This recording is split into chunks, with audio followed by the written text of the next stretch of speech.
1 September.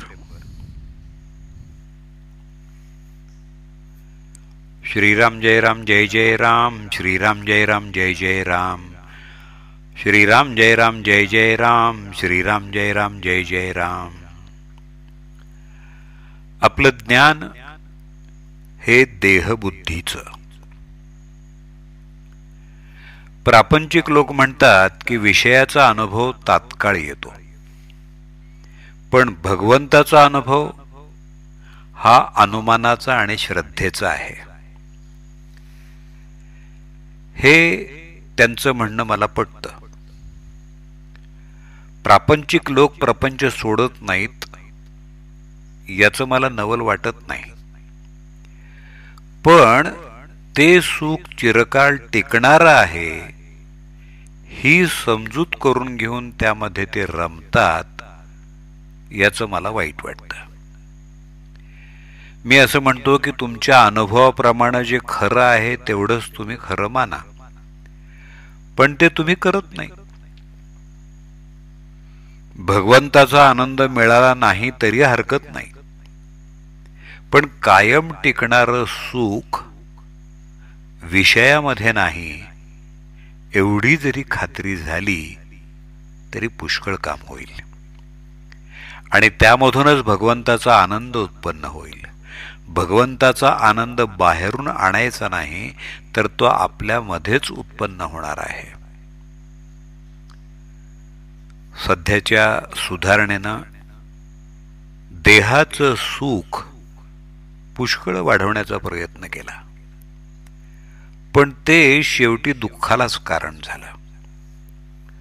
समजा देहाचं पुष्कळ सुख समोर आहे, पण ते भोगण्याची जर आपल्याला शारीरिक शक्ती अथवा सांपत्तिक सुबत्ता नसेल तर त्याच्या प्राप्तीमुळे सुद्धा दुःखच पदरात पडेल.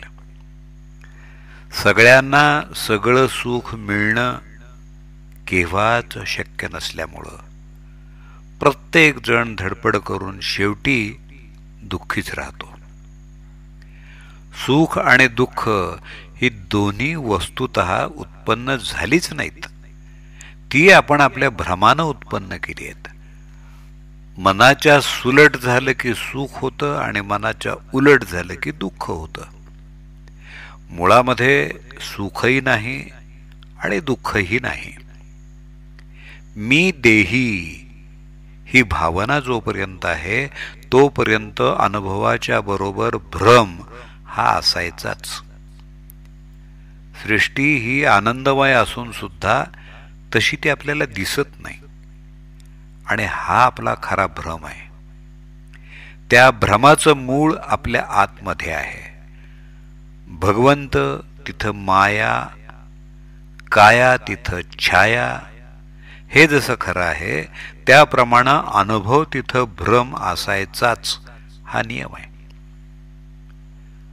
5 जण मिळून प्रपंच बनतो आणि त्यामध्ये प्रत्येक जण स्वार्थी असतो. मग सगळं सुख एकट्यालाच मिळणं कसं शक्य आहे? एका गावाहून दुसऱ्या गावी बदली झालेला मनुष्य आता 2-3 वर्ष तरी निदान आपली बदली होत नाही असं म्हणून निश्चिंत असतो.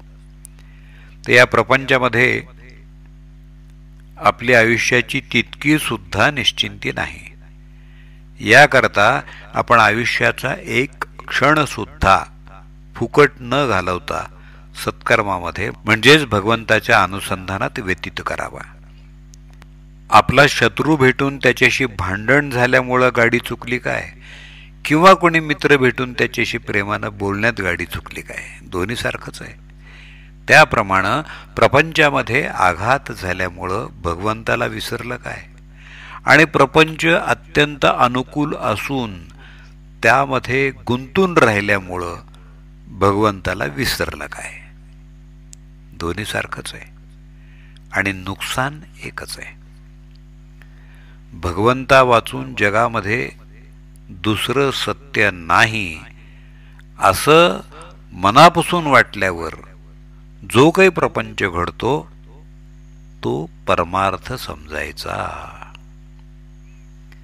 जानकी जीवन स्मरण. जय जय राम.